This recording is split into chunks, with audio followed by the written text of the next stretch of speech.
A very good morning, dear aspirants.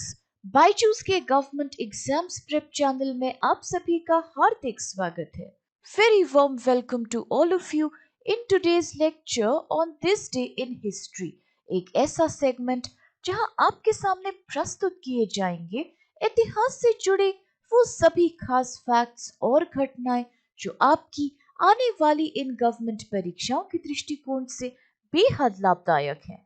And along with this, we will also share some very important practice questions with you towards the end of the lecture. क्योंकि ये सभी questions आज के ही facts पे आधारित हैं, तो आप इनके आंसर्स देने का अवश्य प्रयास कीजिए और इन्हें लगातार शेयर करिए हमारे साथ कमेंट बॉक्स में. इनसे आपको बेहद लाभ प्राप्त होगा. तो आइए अब शुरू करते हैं 2 अगस्त अर्थात आज के दिनांक से जुड़े सभी इंपॉर्टेंट फैक्ट्स की. The very first fact here is associated with 1858 when Indian administration had passed from the East India Company to the British government. अर्थात भारतीय प्रशासन ईस्ट इंडिया कंपनी से ब्रिटिश सरकार के पास चला गया था. The East India Company had been ruling over large parts of India before 1858.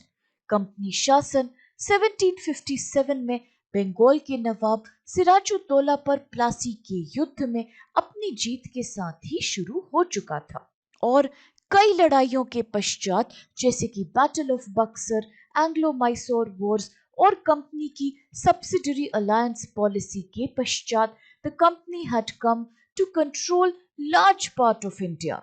परंतु the company's rule in India was also characterized by massive mismanagement and corruption among the officials. इसके कारण company के खिलाफ प्रतिशोध, रिजेंटमेंट ऑलरेडी भारत में विभिन्न classes के बीच और लोगों के बीच पनप रहा था. Many Indian princes and landlords were angry because they had lost their sovereignty to the company. And in general, people were also unhappy at the British style reforms, which were believed to be an interference in the local customs and practices. आम जनता में और specially Indian सेपॉइज में company के खिलाफ बेहद नाराजगी पनप चुकी थी.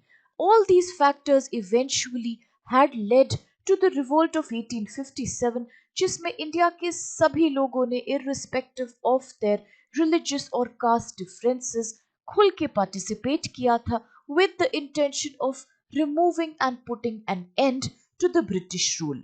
परंतु once the Indian revolt of 1857 was suppressed by the company's army, the British Parliament later decided to liquidate the company in India for a better administration of India. इसी के संदर्भ में the British Parliament passed the Government of India Act 1858, which transferred the Indian administration eventually into the hands of British Crown. इस act को royal accent प्राप्त हुआ था 2 अगस्त 1858 को और इसके साथ कंपनी का रूल खत्म हुआ and India became a direct colony of the British Empire. एक मेजर डेवलपमेंट यहाँ ये भी हुआ that the post of governor general of India now became the viceroy and governor general of India इस date के ही साथ. लॉर्ड कैनिंग जो उस समय भारत के गवर्नर जनरल थे, इस एक्ट के बाद फर्स्ट वाइसरॉय ऑफ इंडिया बन के निकले and consequently the British monarch who was Queen Victoria को प्रोक्लेम किया गया as the empress of India in 1876. और अब इसके साथ आइए देखते हैं which is the next fact of the day. This is associated with 1861 when Prafulla Chandra Ray was born. अर्थात आज के दिन प्रसिद्ध साइंटिस्ट प्रफुल्ल चंद्र रे का जन्म हुआ था. आचार्य सर प्रफुल्ल चंद्र रे एक जाने माने केमिस्ट, एजुकेशनिस्ट, हिस्टोरियन, इंडस्ट्रियलिस्ट और फिलैंथ्रोपिस्ट थे. उनका संबंध बंगाल प्रेसिडेंसी से था. He was the founder of Bengal Chemicals and Pharmaceuticals, which was India's first pharmaceutical company, और उन्हें माना जाता है as the father of chemical science in India. वह ईश्वर चंद्र विद्यासागर और सुरेंद्र नाथ बैनर्जी से बेहद प्रभावित थे एंड इन 1879 उन्होंने साधारण ब्रह्मो समाज ज्वाइन किया, जो कि ओरिजिनल ब्रह्मो समाज का एक ज्यादा फ्लेक्सिबल और कंटेम्प्रेरी ऑफशूट या हिस्सा था। अगर बात करें उनके द्वारा किए गए सबसे यादगार और महत्वपूर्ण कंट्रीब्यूशन की इन केमिस्ट्री, तो वो था that ammonium nitride synthesis in its pure form through double displacement ammonium between chloride and silver nitride. इसे आज भी इनका एक नोटेबल कंट्रीब्यूशन माना जाता है। He started a new Indian school of chemistry in the year 1924 और वर्ष 1920 में जब इंडियन साइंस कांग्रेस आयोजित हुई थी, so he also became its president. वर्ष 1923 में उत्तरी बंगाल में बाढ़ आई, जिसके कारण लाखों लोग बेघर हो गए and several others were dying because of starvation. ऐसे समय में प्रफुल्ल चंद्र रे ने बंगाल राहत समिति का गठन किया, जिसने लगभग 2.5 मिलियन रुपए नकद और वस्तु के रूप में कलेक्शन करके प्रभावित क्षेत्र में पीड़ितों को सहायता पहुंचाई। उन्होंने साधारण ब्रह्मो समाज, ब्रह्मो गर्ल्स स्कूल और इंडियन केमिकल सोसाइटी के वेलफेयर और प्रमोशन के लिए नियमित रूप से फाइनेंशियल कंट्रीब्यूशन भी दिया।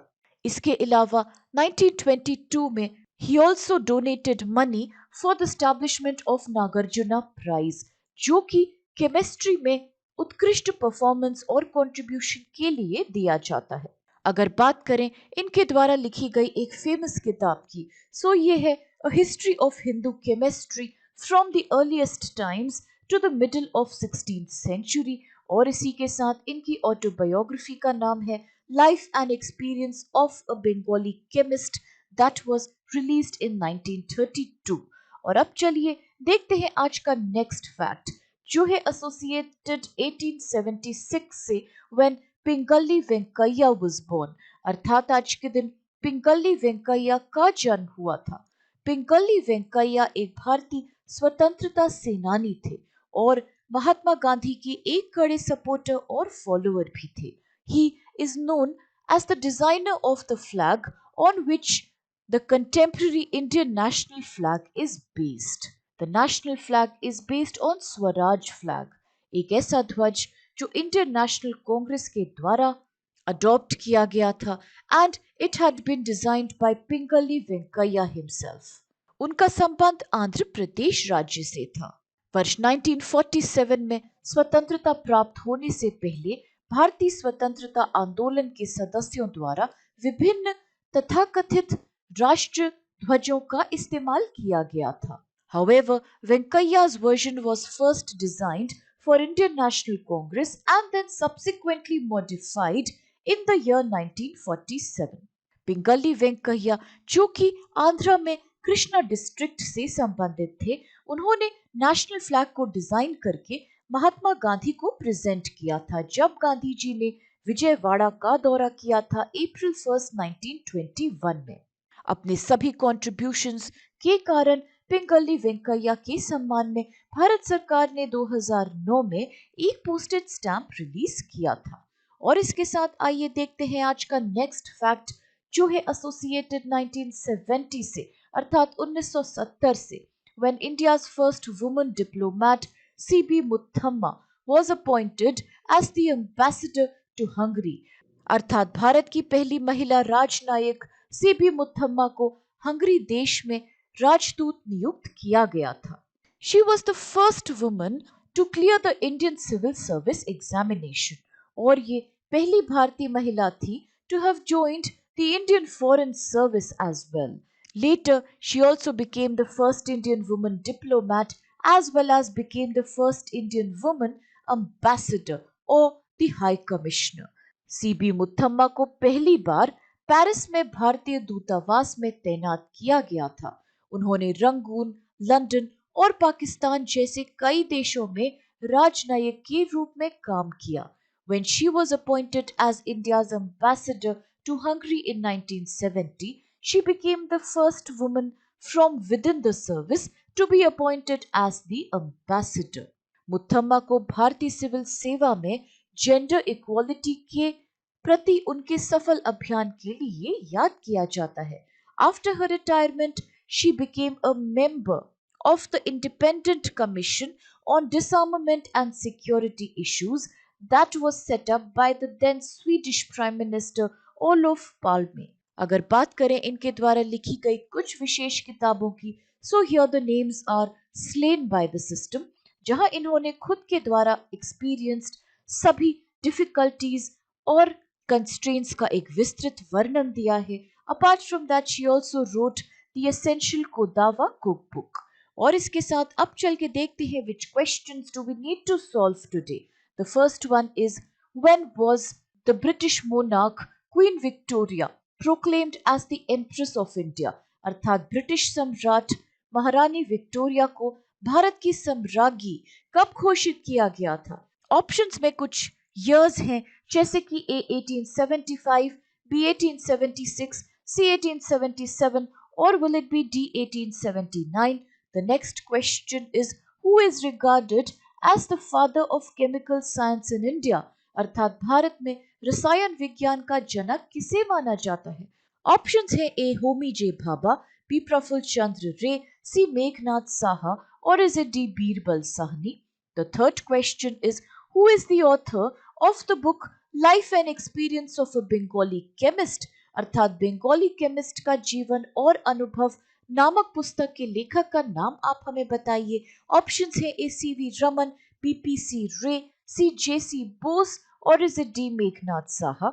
आज का फोर्थ क्वेश्चन है who had designed the Indian national flag, अर्थात भारतीय राष्ट्र ध्वज को किसने डिजाइन किया था. ऑप्शंस है A S C Bose, B Rajendra Prasad, C Pingali Venkayya or is it D Sachindra Prasad Bose. The fifth question of today is who was the first woman to join the Indian Foreign Service, अर्थात भारतीय विदेश सेवा में शामिल होने वाली पहली महिला कौन थी. ऑप्शंस है A C B Muthamma, B Kadambini Ganguly, C Padmaja Naidu or is it D Leela सेठ.